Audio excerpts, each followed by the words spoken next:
Anytime.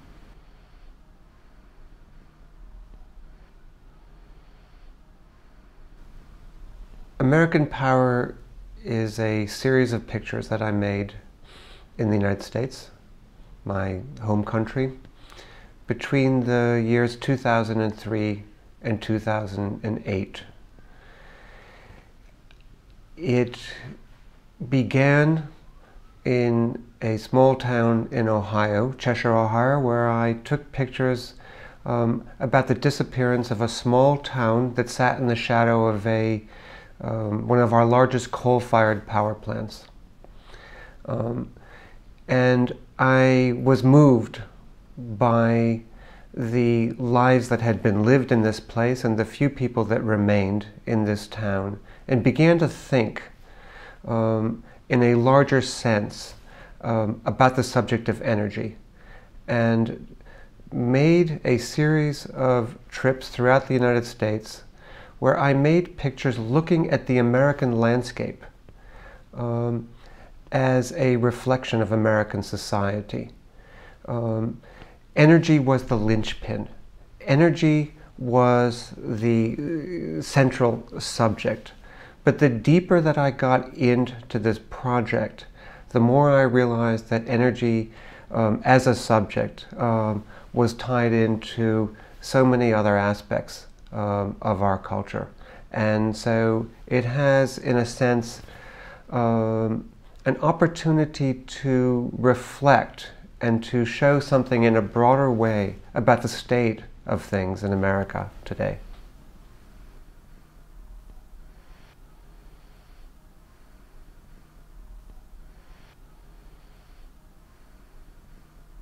Well, space is defined by my attempt to look at the breadth of the American landscape, from east, west, north, south, as far out as Alaska and Hawaii, but also at a kind of cultural breadth and expansiveness.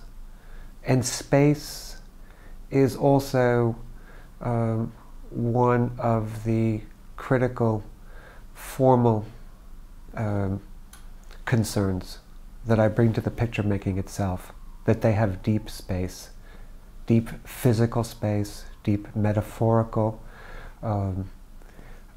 space. And when you're working with a large format camera on a tripod, it's by nature more introspective and meditative, because you do take your time in a way to define your picture and to build it in a kind of physical way when you're there with camera out in the landscape. But at the same time, it's important to work against that formality, I believe, and to employ the ways in which photography can incorporate the accident, the serendipitous, the things that are unpredictable. So it's a mysterious thing how the pictures themselves are formed, but I don't get too distracted by questioning too deeply my process when I'm out in the field working. When I'm out in the world with my camera, I have no fixed idea beforehand, and even when I actually set up my camera, I work very intuitively. And I trust that intuition, but then I have to employ it and take ownership of it with a kind of artistic authority. And I think this project, American Power, compelled me to do that more deeply than perhaps I have been able to manage before. Partly because I ran into so many encounters where I was called into question as a photographer, told that I couldn't take pictures. And so I carried with me a kind of anxiety and uncertainty that made me think hard Is this a situation that I want to commit to? And then when I did, I had to learn to work swiftly, but also very intently, but in such a way that I wasn't going to compromise the very act of the picture it was that I was making. Sometimes a picture can take 1 minute, sometimes it could take 2 hours. There's no formula.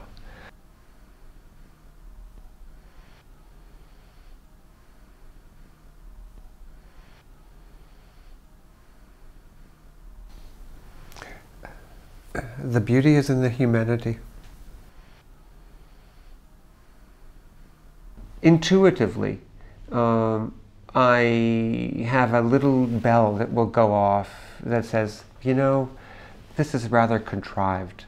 You know, you've made this picture before, or in another case it might be somebody else has made this picture before, and you're really not taking it to some place that it hasn't been before. I'm really not interested in parodying myself or other photographers. It's not, what I'm interested is in absorbing the history of photography, other work, and making that part of my, really in the end, part of my subconscious.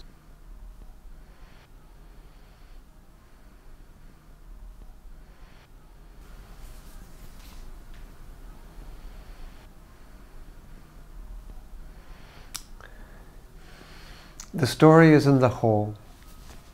The individual photographs in American Power suggest stories, but they don't tell them with a full narrative scope. It's perhaps when the pictures all come together as a series, in sequence, that a story, or many stories, result. I work, you know, somehow to find a way for the pictures to have a humanity, to be of things human, because I am human and because I am experiencing the world from the perspective of being a human, so that they're not abstracted from the world or from the experience from which they're drawn. You know, there's the picture of the elderly woman from Cheshire, Ohio, where I began the project. This woman who could have been my grandmother, and in a way, I made a portrait, a kind of formal portrait of her, where she pulled out her gun that she had acquired because she had been harassed by the utility company, and so she felt it was necessary to protect herself. Here was this mega corporation that was providing us with this electricity that we need. And when they saw that the community that sat in the shadow of this coal-fired power plant was in the way of their progress, it was easiest for them to eliminate the community. I think that I ask questions more than take a kind of critical posture. I don't have, it's not for me to be critical. I'm really approaching with a certain, I'm approaching my subject, one, from a position of respect, and I'm really just trying to see it clearly.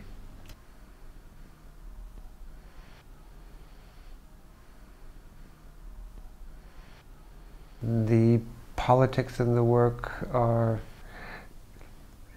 after the fact. There's no political agenda in my work. I'm not by profession a political activist. I'm not an environmentalist. I was maybe making some, modest contribution to an environmental cause, and doing a kind of, making a token gesture. But So I didn't come to this project with this agenda per se, and I don't really have an agenda per se now. But I do feel that that I cannot live my life without a deeper, more engaged consciousness about these things. And I think that that hopefully will influence others.